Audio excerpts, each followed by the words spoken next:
I got 10 slabs back from CGC. 5 are mine. The other 5 I was not supposed to get.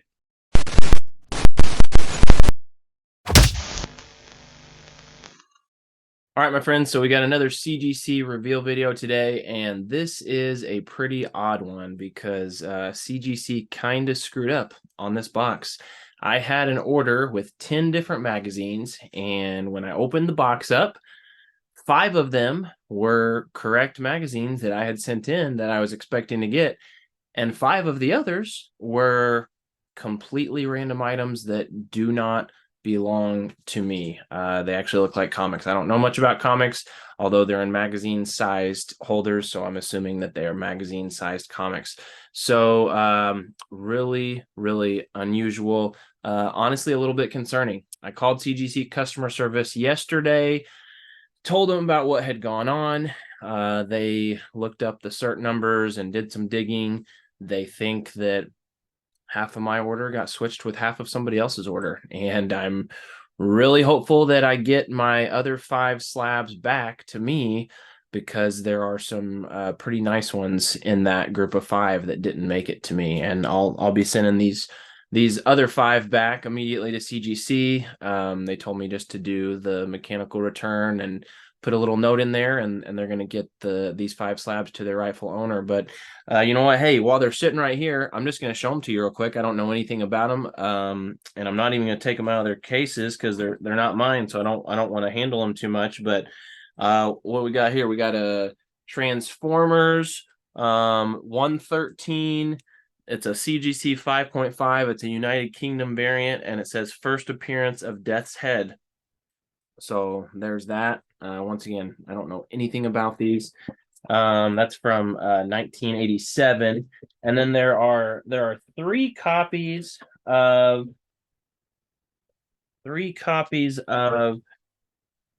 Captain Britain, a 9.4. You got an 8.5, and then there's also a 9.2. And this one looks like it's kind of cool. It's Captain Britain #1. It's from 1976. Once again, I know nothing about these, but it's the origin and first appearance of Captain Britain. Never even heard of Captain Britain. I did look this 9.4 up just because of this batch. That one seemed like it, the most potentially valuable. It looks like it's about a $600 slab. So congratulations. And assuming the same person who owns these got my slabs, they've got a couple that I would value at 600 or more as well. So once again, I'm hoping I get mine back. And then the last one they got is Captain Britain #2 at CGC 8.5. So really interesting. Sending these back to CGC on Monday because it's a weekend. So post office is closed. But hey, doing the reveal video, so figured I might as well throw up the error. Really, really unusual, really concerning. CGC customer service was helpful. I thought that they would offer me a credit because, I mean, it's kind of a big deal that 5 of my slabs got sent somewhere completely random that they're not even sure about. And once again, some of those slabs are, definitely have some significant value. So I am a little disappointed. The customer service rep that I talked to, she was great. She had to put me on hold for a little bit and talk to her manager. Really thought they would come back and offer me a credit of some sort, but they didn't. They just said they were really sorry and send them back. So I'm gonna be honest, I'm disappointed in that because as a manager myself of a business, I feel like CGC probably should have done a little bit more to make this right. Because once again, I don't even know if I'm gonna get my slabs back. I would hopefully the person who got mine is going to do the same thing that I did and call, and we'll get it sorted out. So anyway, let's move on from that kerfuffle, and we'll look at my 5 legit slabs that I did get back. And we're going to start with this Beckett magazine #1. I've never had a Beckett graded, and honestly, I don't see a lot of value in the Beckett's. But this is the very first basketball issue, and I thought this had a great shot at a 9.8. That's the only reason I sent it in. I do think it'd be a really nice addition to my collection if I had a 9.8 of this Michael Jordan Beckett basketball #1, but it came in a 9.4. I'll be honest, this grader that I had in this batch was pretty tough on me, especially my higher range. Now, A lot of my mid-range slabs with this box came back higher, and some of those are in the 5 that didn't make it to me. But I got hit pretty hard on my high grade projections. I did not do as well as I had hoped. So, sometimes it happens, and sometimes you can kind of see a trend like that with the grader that has a certain submission, and that's definitely what I think happened. I got a tough grader on this one. So 9.4, not a ton of value on this. I projected a 9.6, but once again, was hoping for a 9.8. Tons of these graded, 830 copies of this graded. In fact, I don't think I've seen any sports magazine publication at all that has had more copies graded than this, 830. 148 of those are 9.8s. Then there's 215 9.6s, and then there's 145 9.4s. The 9.8s right now are selling somewhere between $300 and $400. You'll see them come up pretty regularly. The last 9.4 sale was in July, and it was $100. So, nothing big going on there with that first Beckett basketball. Disappointed I didn't pull the 9.8. All right, next up, we've got a Slam magazine. This is the second ever issue of Slam magazine. So issue number 1 had Larry Johnson with the new Charlotte Hornets. Sorry, I almost said New Orleans Hornets, with the Charlotte Hornets. And then this issue number 2 has Shawn Kemp Superfly with the Seattle Supersonics. So this is also from 1994, Slam number 2, October 1994. Obviously, it's Shawn Kemp's first Slam cover since it's the second ever issue. And like I said, number 1 had Larry Johnson. I projected this one at an 8. So once again, grader was a little tougher on me than I projected. I got the 7.5. Shawn Kemp was never on a Sports Illustrated. Now, he was on 2 SI for kids. He was on a Sports Illustrated for kids in 94 and then another one in 97. But he was never on a Sports Illustrated, and he was a pretty, I would call a star, definitely not a superstar, but I would say he was a star or maybe borderline semi-star in the 90s with the Sonics. High flyer, big time dunker. He's got some major poster dunks. Nickname was the Rain Man, REIGN. So I think this is a pretty cool one because Shawn Kemp is a nice little 90s nostalgia guy. And then also the fact that it's the second ever Slam issue. I love Slam. I think Slam has some amazing covers, and I think the publication of Slam itself evokes tons of nostalgia. So for those 2 reasons, I love this one. It's the only copy graded. I was really surprised to see that with it being issue number 2. I thought there would be a handful of others that had been sent in. There have not. So this is a pop 1 of 1, none higher right now. It's the only copy of Shawn Kemp's Slam cover, issue number 2, to have been graded. So there's that. All right. Next up. Now this one is very, very cool. This is definitely the most unique one of these 5 that I got back. And look at that back. You got a surfer. And that's because this is Surfing Magazine. This is from 1988, August 1988. And that is, can you see that? Pull Shark Kelly Slater. So this is so cool. 8.0. And not only that, I'm also very excited about this. If you can see that, first Kelly Slater magazine cover. This was Kelly Slater's first ever magazine cover of any publication. I did tons of research on this. Some of you, I'm sure many of you watching this video recognize the name Kelly Slater. Probably some of you don't, though. So let me tell you a little bit about Kelly Slater. Basically, the GOAT of surfing, greatest of all time. He is largely considered. He has been the world surfing champion 11 times, including 5 consecutive from 1994 through 1998. He was the youngest ever world surfing champion at age 20. He's also the oldest ever world surfing champion. He won it also at age 39. In 2022, he won his 8th pro pipeline surfing title at the Pipe Masters in Hawaii, and that was 30 years after his first win. So that's pretty cool. He's won that. Not that one's not the World Surfing Championship, but I know it's one of the biggest ones, and he's won that 30 years apart. Very impressive. Now, surfing just became an Olympic sport at the previous Olympics. In the 2020 Olympics in Japan was the first time that surfing was an official Olympic sport. So Kelly Slater at that time was 47 years old, and he missed out qualifying for the team, the U.S. Olympic surfing team, by 1 spot. He was eliminated from contention. And then the trials for 2024 just recently happened, and he got knocked out in the quarterfinals for that as well at age 51. So kind of sad that, the go to the sport, but the Olympics came along, real late in his career. Once again, he's now 51, but he did announce that he's going to give it one more shot, and he is going to try and qualify for the 2028 Olympics at age 55, and that would be awesome because the dude is a legend. He also dated Pam Anderson in the early 90s for a couple years after meeting her on the set of Baywatch. He also dated Giselle in 2005, 2006, which was a couple of years before she married Tom Brady, and he dated Cameron Diaz in 2007. So dude's a stud, surfing goat.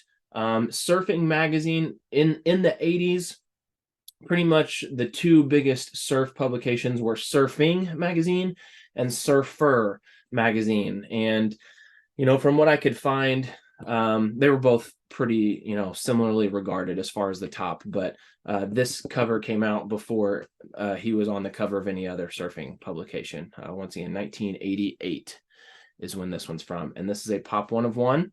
Only copy that has been graded, and 8.0. I projected a 7.0, so this was one very happy with the return. And yeah, I think this one's really cool. I'd love to see some comments of what you guys think about this Kelly Slater first surfing cover. All right, moving on. We're gonna finish out with how about that? We've had 3 magazines and none of them were Sports Illustrated. We're going to finish off with 2 Sports Illustrated. Actually, technically, we've had 8 magazines and none were Sports Illustrated because we started with some Captain Britons and that sort of thing. All right. Sports Illustrated right here from 1985. Look at this pretty boy, Hulk Hogan, Matt Mania, super collectible issue. This is the first graded copy I have owned of this. I do have a couple other raw newsstands that I'll send in to get graded eventually. I think this was the one I was projecting to grade the highest. I projected an 8 and he got me on a 7. Although looking at it, I did look at this closely afterwards, and there's a tiny little tear on the front cover here. And when I was cleaning and pressing this magazine, you can kind of see how the bottom right now is more just a little bit sitting over the top of the top part. When I was doing it, if the top part flaps over, you can't really see that color break. It actually looks it almost looks like there's no tear at all. But obviously I knew they were going to notice the tear, but I was hoping that they wouldn't ding me on it too bad because of the way, if it falls a certain way, it still looks really clean. But not only did they ding me bad on it, but they left it fallen the not so nice way. So I think that's why I went down to a 7 instead of my projected 8. But a 7 or higher in this one, I'm still really happy with. And I was really surprised looking at the pop reports on this one. I thought there would be more graded, and I thought there would be more higher than mine. So this is Hulk Hogan's first and only SI cover, which I also want to note this. This is really interesting to me. The label actually says, let's see here. I don't think I can get my focus on it well enough, but right here, the label actually says first and only Hulk Hogan Sports Illustrated cover. I'm gonna be honest, I don't like that they did that. I think that's kind of short-sighted because who's to say that Hulk Hogan is not going to be on another Sports Illustrated cover? All right, I get it. He's not really an active wrestler anymore, but he's a legend, and there's tons of instances of legends being on Sports Illustrated covers well after their retirement. So I think that's really weird that they put first and only Sports Illustrated cover. As of now, that is absolutely true, but who knows? I mean, you never know. Could at some point change. So anyway, what was I saying? Oh yeah, Pop Report. Only 26 newsstand copies of this graded. Once again, I thought there'd be more because this is super collectible. It's kind of like one of those one-offs. You got guys who were not necessarily from one of those major sports, but still like a big superstar from kind of like a niche sport. I think a couple other examples would be like you got Evil Knievel on one. He's almost more of a pop culture guy. Steve McQueen, Arnold Schwarzenegger, got this Hulk Hogan. I kind of put those into a similar category. And so I don't know. I think this one's super, super collectible and only 26 newsstand copies graded. Plus, it's only from 1985. It is coming up on 40 years old, but that's not super old in terms of Sports Illustrated. And then here's what surprised me the most. At the 7.0 level, it's a Pop 3. So there's 3 7.0s. There's only 8 copies graded higher. That one really surprised me.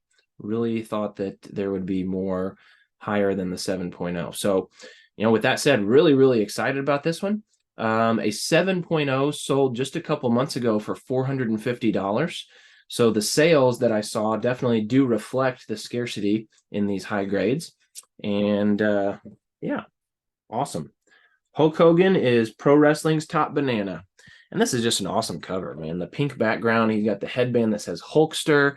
He's got the lightning in the background. Ultra cool. Ultra cool. All right, one more today. Really bummed I didn't get those other 5. I just hope CGC gets that figured out for me because there's some good ones. Okay. Last one. This is from 1990, May 7th, 1990, and we got the Kid. One time he was known as the Kid. Of course, there's lots of athletes who at one time were known as the Kid. Here, he's known as the Natural. Ken Griffey Jr., first Sports Illustrated cover. And this is one where I got slammed, people. I am not going to lie to you. I thought this one had a shot at a 9.8. My projection was 9.6. Now, getting it back and looking at it a little, more studiously after I got the 9.0 grade, probably a 9.8 was a stretch. And once again, I didn't project a 9.8. I project 9.6. I was hoping a 9.8 was a possibility, but I think that was wishful thinking because I know, like there's a little tick here on the back that breaks color. You're not going to get a 9.8 with that. But I know that there has not yet been a 9.8 of this Griffey. There's a couple 9.6s out there. And man, when that first 9.8 Griffey hits, because this is one that's going to get there's going to be a 9.8 of this cover eventually. Griffey was just too hyped and collectible. I mean, heck, he was like the draw for sports cards around this time. So there's still lots of newsstands floating around there of this cover, and a 9.8 will happen at some point. And when it does, it's going to be big. Whenever that first 9.8 of Griffey happens, if someone were to sell it, I think it would be pretty big, especially as it were to be a Pop 1 of 1, since there's been lots of these graded. There have been 114. How about that? 114 newsstand copies that's graded and not a single 9.8 yet. When that 9.8 hits, it is going to be big. I was really wanting to be the person to pop it. Didn't even come close. I do still think this is nicer than a 9.0. I think a 9.4 would have been more suitable, and it's a crack and repress candidate for me. We'll see it. I mean, may not even need to repress. It may just be what I would term a crack and hope for a new grader type of deal. So once again, this Griffey's first cover. This was the very beginning of his second season. He was still only 20 years old. I think he was playing with his dad. I know his rookie season, his dad was on the team. I think they might have played 2 seasons together. 19 9.0s. So this is one of 19 9.0s, and there are 39 graded higher. Once again, no 9.8s. The most recent 9.0 sold last month for $200. So definitely a little bit of collectability with Ken Griffey Jr., the coolest athlete of the 1990s. Absolutely. I used to play Ken Griffey Jr. Slugfest on my N64. Had his rookie card that I thought I was going to retire on. And, you know, turns out it's probably only worth about $20 these days. But anyway, gotta love Griffey. All right. That concludes my box.